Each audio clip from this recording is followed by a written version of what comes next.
నమస్తే, నేను Vasanthalakshmi, yoga master trainer, specialist for weight loss, Guinness world record holder. Online క్లాసెస్ని, new బ్యాచెస్ని start చేస్తున్నాను. ఇంట్రెస్ట్ ఉన్నట్లయితే మెసేజ్ చేయొచ్చు, కాల్ చేయొచ్చు. ఈ వీడియోలో మనల్ని ఈ మధ్యకాలంలో ఎక్కువగా ఇబ్బంది పెడుతున్న గ్యాస్ట్రిక్ సమస్య గురించి మాట్లాడుకుందాం. ఎలాంటి ఫుడ్ తీసుకోవాలి, ఎలాంటి యోగ సాధన చేస్తే ఈ సమస్య నుంచి తొందరగా బయటపడొచ్చు అనేది తెలుసుకుందాం.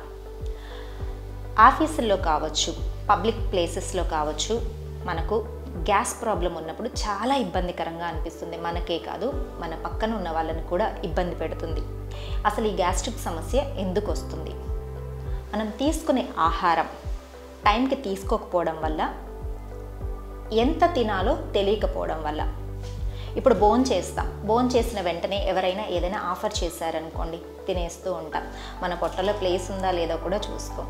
ఎక్కువ ఫుడ్ ఉండడం, అది డైజెస్ట్ అవ్వకపోవడం వల్ల మనకు గ్యాస్ అనేది పెరిగిపోతుంది. ఫర్ ఎగ్జాంపుల్, మనం భోజనం కోసం అన్నాన్ని ఉడకపెడుతూ ఉన్నాం, హాఫ్ కుక్ అయిందండి అన్నం.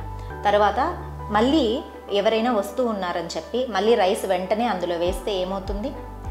ఆల్రెడీ సగం ఉడికిన రైస్లో మళ్ళీ పచ్చి బియ్యం వేస్తే అది ఉడకకుండా మొత్తం రైస్ అంతా పాడైపోతుంది. అలానే మనం తిన్న తర్వాత గ్యాప్ ఇచ్చి డైజెషన్ అయిన తర్వాత తింటే మనకు ఎలాంటి గ్యాస్ట్రిక్ ఇష్యూస్ రాదు. అలా కాకుండా డైజెస్ట్ అవ్వకముందే మళ్ళీ ఇంకొక ఫుడ్ని వేయడం వల్ల ఏమవుతుందంటే లోపలే ఎక్కువసేపు ఉండి అది పులిసి మనకు గ్యాస్ లాగా ఫామ్ అయ్యి బయటికి కొన్నిసార్లు అయితే బయటికి రాలేక పొట్ట ఉబ్బరంగా ఉండి చాలా ఇబ్బంది పెడుతూ ఉంటుంది. సెకండ్ రీజన్ ఏంటి అంటే, ప్రతిరోజు మనం మోషన్ ఫ్రీ చేసుకోకపోవడం. ఫ్రీ మోషన్ అవ్వకపోవడం వల్ల కూడా మనకు గ్యాస్ట్రిక్ ప్రాబ్లం ఎక్కువైపోతూ ఉంటుంది. ఎక్కువగా మనకు కింద నుంచి అపాన వాయువు వెళ్ళే ప్రాబ్లం ఎక్కువ అవుతూ ఉంటుంది. దీనికి మనం నిద్ర లేవంగానే గోరువెచ్చని నీళ్ళు 2 నుంచి 3 గ్లాసులు తాగి మలాసనాలో కూర్చోవాలి. నేను చూపిస్తాను ఎలా కూర్చోవాలి. మలాసనాలో కూర్చొని నీళ్లు తాగి చిన్న చిన్న సింపుల్ ట్విస్టింగ్స్ ఉంటాయి, అవి ప్రాక్టీస్ చేసామంటే ఫ్రీగా మనకు మోషన్ అనేది అయిపోతుంది. తర్వాత భోంచేసే సమయంలో మనం కింద కూర్చొని కనుక భోంచేస్తే మనకి గ్యాస్ట్రిక్ సమస్య రాకుండా ఉంటుంది. ఎందుకంటే మనం కింద కూర్చొని భోంచేసినప్పుడు, వంగి తిన్నప్పుడు ప్రతిసారి పొట్ట మీద ప్రెషర్ వస్తుంది. మనం ఎంత తినాలి అన్నది పొట్ట ఫుల్ అవ్వంగానే మనం బాడీకి చెప్తుంది, ఆపేస్తామన్నమాట.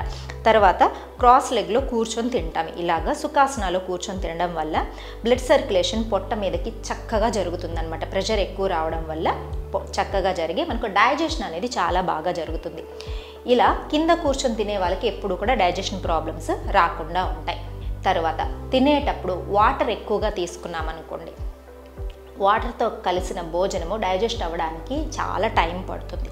మనం తినే ఫుడ్ మనం తింటున్నప్పుడే 50% ఇక్కడే డైజెస్ట్ అయిపోవాలి. అంటే చాలా మెల్లగా నమిలి తిన్నప్పుడు మన నోట్లో లాలాజలం ఊరి డైజెస్ట్ చక్కగా జలాలన్నీ ఊరి మనకు ఫుడ్ అనేది ఇక్కడే 50% డైజెషన్ అయిపోతుంది.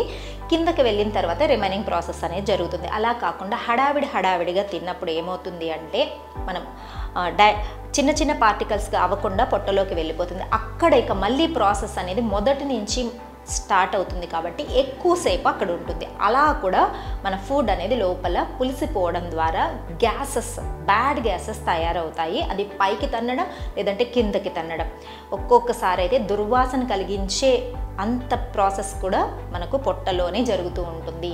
దీనికి డైజెషన్ అవ్వకపోవడం ఒకటి, మలబద్ధకం సమస్య, ఈ రెండూ కలిసి దుర్వాసనతో కూడిన గ్యాస్ అనేది బయటికి రావడం జరుగుతూ ఉంటుంది.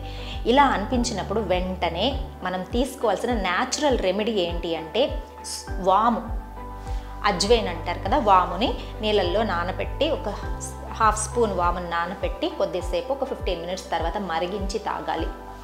మరీ గ్యాస్ ఎక్కువగా ఉంది అంటే భోజనం తర్వాత వెంటనే అల్లం టీ తాగినా కూడా డైజెషన్ అనేది చాలా బాగా జరుగుతుంది. ఇలా న్యాచురల్ రెమెడీస్ని మనము ఫాలో అవుతూ హోమ్ ఫుడ్ తీసుకుంటూ ఉన్నామంటే మనకు డైజెషన్ ఇష్యూస్ అనేది కంట్రోల్ అవుతుంది. మన చేతుల్లోనే ఉంటుంది మన ఆరోగ్యం.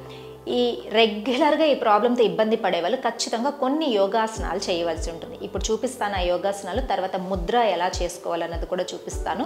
దాంతో మనకు ఖచ్చితంగా ఈ డైజెషన్ ప్రాబ్లము, ఈ గ్యాస్ట్రిక్ సమస్య అనేది బాగా క్యూర్ అవుతుంది. తర్వాత ఎలాంటి ఫుడ్స్ అవాయిడ్ చేయాలి, మనం తినే ఫుడ్లో కూడా కొన్ని ఫుడ్స్ ఖచ్చితంగా అవాయిడ్ చేయాలి. ఆసనాలు అయిన తర్వాత ఆ ఫుడ్స్ ఏంటో కూడా తెలుసుకుందాం.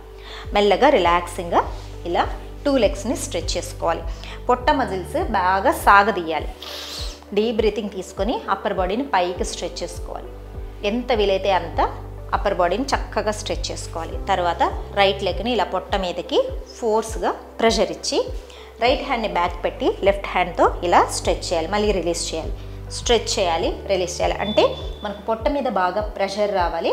గ్యాసెస్, బ్యాడ్ గ్యాసెస్ అంతా కూడా అపాన వాయువు అన్న బాగా బయటికి వెళ్ళిపోవాలన్నమాట. 1 2 3 4 5 ప్రెషర్ ఇచ్చి అలానే మెయింటైన్ చేయొచ్చు. ఇలా పట్టుకోవచ్చు, లేదంటే అవుట్ సైడ్ నుంచి అందిందంటే ఇలా కూడా ఉంచుకోవచ్చు. ప్రతిరోజు చేసే యోగ సాధన మనకు ఆరోగ్యాన్ని మెరుగుపరుస్తుంది. ఇలాంటి ప్రాబ్లమ్స్ అన్నింటి నుంచి బయటికి రావాలి. పొట్ట ఎప్పుడైతే శుభ్రంగా ఉంటుందో ఆరోగ్యం బాగుంటుంది. లేదు అంటే అనారోగ్య సమస్యలన్నీ ఇక్కడి నుంచే మొదలవుతాయి. ఒక చిన్న గ్యాస్ట్రిక్ ఇష్యూ అనేక రకాల అనారోగ్య సమస్యల్ని తీసుకొస్తుంది. ప్రతిరోజు యోగ సాధన చేయండి, వాకింగ్ చేయండి, మంచి ఫుడ్ తీసుకోండి, మంచి స్లీప్ కూడా ఉండాలి. రిలీజ్. ఆపోజిట్ సైడ్ చూడండి.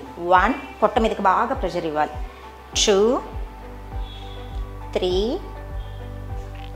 4 5 ప్రెషర్ ఇచ్చి అలా మెయింటైన్ చేయండి. 2 4 6 8 10. ఇన్హేల్, సెంటర్, రిలీజ్ చేయగానే ఇలా ప్రెషర్ ఇవ్వగానే ఒక్కొక్కసారి మనకు గ్యాస్ తేన్పుల రూపంలో కూడా బయటకు వచ్చేస్తుంది. చాలా ఫ్రీగా, రిలాక్సింగ్గా అనిపిస్తుంది. మరి బలబద్ధక సమస్య ఉన్న వాళ్ళైతే వాటర్ తాగిన తర్వాత ఎర్లీ మార్నింగ్ ప్రాక్టీస్ చేశారంటే చాలా మంచిది. తర్వాత ఇలా శవాసనాలకు వచ్చేసేయాలి. ఇలా లెగ్స్ని ఫోల్డ్ చేసుకొని రైట్ లెగ్ని పొట్ట మీద గట్టిగా తీసుకొని చిన్న అప్ చేసి deep breathing, release, deep breathing, release, up, release, up, release. ఇలా 6 to 7 టైం ప్రాక్టీస్ చేసిన తర్వాత మెయింటైన్ చేసి ఆపోజిట్ లెగ్ని అప్ డౌన్ మూమెంట్ చేయాలి. ఎంత వీలైతే అంత చక్కగా అప్ డౌన్ మూమెంట్స్ చేస్తే మనకు బ్యాడ్ గ్యాసెస్ అన్నీ కూడా రిలీజ్ అయిపోతూ ఉంటాయి. డైజెషన్ పవర్ అనేది పెరుగుతూ ఉంటుంది. పొట్టలో బ్లడ్ సర్క్యులేషన్ బాగా జరిగి డైజెషన్ అనేది చాలా బాగా ఇంప్రూవ్ అవుతుంది. గట్ హెల్త్ అనేది చక్కగా మెరుగుపడుతుంది. రిలీజ్ చేసి ఆపోజిట్ సైడ్. నెక్ పెయిన్ కానీ స్పాండిలైటిస్ కానీ ఉంటే హ్యాపీగా రిలాక్సింగ్గా నెక్ని డౌన్ చేసుకోవచ్చు. లేదు అంటే అప్ చేసి ప్రెషర్ ఎక్కువ రావడం కోసము మనం నెక్ని, నీని టచ్ చేస్తాం. రిలీజ్. తర్వాత 2 లెగ్స్ పొట్ట మీదకి తీసుకోవాలి. ఇలా ఒక 10 సెకండ్స్ నుంచి 20 సెకండ్స్ వరకు ఉండి రిలీజ్ చేసుకోవాలి.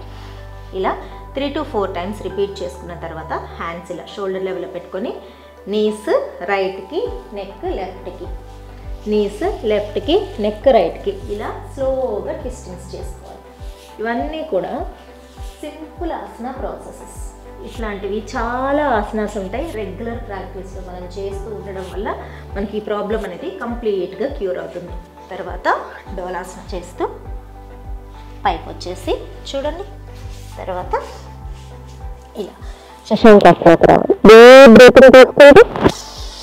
Inhale, up. అప్పర్ బాడీని బాగా స్ట్రెచ్ చేయడం, పొట్ట మజిల్స్ని బాగా స్ట్రెచ్ చేయడం వల్ల మనకు డైజెషన్ పవర్ అనేది బాగా పెరుగుతుంది. Exhale, inhale, up, exhale, inhale, up, exhale, down. ఈ రైట్ లెగ్ది ఇలా ముందుకు తీసుకొని up down. 1 2 3 release. Left. 1 2 3 4 release. మెల్లగా ఇలా శశాంకాసనలో రిలాక్స్ అవ్వచ్చు. తర్వాత మలాసన. మొదటగా చెప్పుకున్నట్లు మనం ఉదయాన్నే లేవంగానే 2 గ్లాసులు నుంచి 3 గ్లాసులు వాటర్ ఇలా మలాసనలో ఉండి తాగాలి. ఒక గ్లాసులో గోరువెచ్చని నీళ్ళు తీసుకొని చక్కగా తాగేసిన తర్వాత ఈ రైట్ నీని ఇలా ట్విస్టింగ్, లెఫ్ట్ నీని ఇలా ట్విస్టింగ్, స్లోగా రైట్ లెఫ్ట్ ఇలా ట్విస్ట్ చేసుకొని చక్కగా ఒక 5 minutes రిలాక్స్ అయ్యాము అంటే మలాసనాలో మనకు చాలా చక్కగా డైజెషన్ పవర్ అనేది ఇంప్రూవ్ అవుతుంది. తర్వాత మలబద్ధక సమస్య అనేది కూడా బాగా తగ్గిపోతుంది. ఇలా రెగ్యులర్ యోగా ప్రాక్టీస్ వల్ల మనకు ఎంత పెద్ద గ్యాస్ ప్రాబ్లం అయినా సరే ఈజీగా తగ్గించుకోవచ్చు. తర్వాత చూడండి అపాన ముద్ర. ఈ అపాన ముద్రని ప్రతిరోజు ఉదయము సాయంత్రము మినిమము 15 మినిట్స్ ప్రాక్టీస్ చేస్తూ ఉన్నామంటే అసలు గ్యాస్ ఓవర్గా తేన్పులు వచ్చేసేయడము, విపరీతంగా దుర్వాసనతో కూడిన అపాన వాయువు రావడం ఇలాంటివన్నీ కూడా తగ్గిపోతాయి. డైజెషన్ పవర్ ఇంప్రూవ్ అవ్వడము, మలబద్ధక సమస్య నుంచి కూడా చాలా బాగా తొందరగా మనము ఆరోగ్యాన్ని మెరుగుపరుచుకోవచ్చు. ఇలా ప్రతిరోజు యోగ సాధన, గుడ్ ఫుడ్, దీంతో పాటుగా స్ట్రెస్ లేకుండా ఉండడం, మంచి నిద్ర కూడా మన ఆరోగ్యాన్ని మెరుగుపరుస్తుంది. అవాయిడ్ చేయవలసిన ఫుడ్స్, ఫైబర్ ఫుడ్ ఎక్కువగా ఉండేలాగా చూసుకోవాలి. ప్రోటీన్ ఎక్కువగా ఉన్న ఫుడ్ కొద్ది రోజులు కంట్రోల్ చేసుకోవాలి. మిల్క్ ప్రొడక్ట్స్, షుగర్ కంటెంట్ ఎక్కువగా ఉన్నవి ఫుడ్స్ అవాయిడ్ చేస్తే మనకు డైజెషన్ అనేది చాలా బాగా జరుగుతుంది. పప్పు దినుసులు, కొన్ని పప్పు దినుసులు మనకు ఈ గ్యాస్ట్రిక్ ప్రాబ్లం ఉన్నప్పుడు అస్సలు సూట్ అవ్వదు. రాజ్మా, చనా, కందిపప్పు ఇలాంటివి. పెసరపప్పు బాగా నానపెట్టుకొని ఒక 1 అవర్ నానపెట్టుకున్న తర్వాత పప్పు చేసుకొని కనుక తింటూ ఉంటే గ్యాస్ట్రిక్ ఇష్యూస్ ఉన్న వాళ్ళకి మంచిది, తేలికగా కూడా అనిపిస్తుంది. మరి గ్యాస్ ఎక్కువగా అనిపించింది అనుకోండి, దోరగా వేయించిన జీలకర్రని పొడి చేసుకొని మజ్జిగలో కలుపుకొని తాగుతూ ఉంటే చాలా మంచి రిలీఫ్ అనేది ఉంటుంది. ఇలాంటివన్నీ ఫాలో అవుతూ ప్రతిరోజు చేసే యోగా మనకు చాలా చక్కగా ఈ గ్యాస్ట్రిక్ సమస్య నుంచి మనల్ని బయటపడేస్తుంది. ఆరోగ్యాన్ని మెరుగుపరుచుకోవాలంటే మంచి ఆహారము, యోగ సాధనతోటి మన జీవితాలని ఆరోగ్యమయం చేసుకుందాం. ఆన్లైన్ క్లాసుల కోసం కాంటాక్ట్ అవ్వచ్చు. నమస్తే.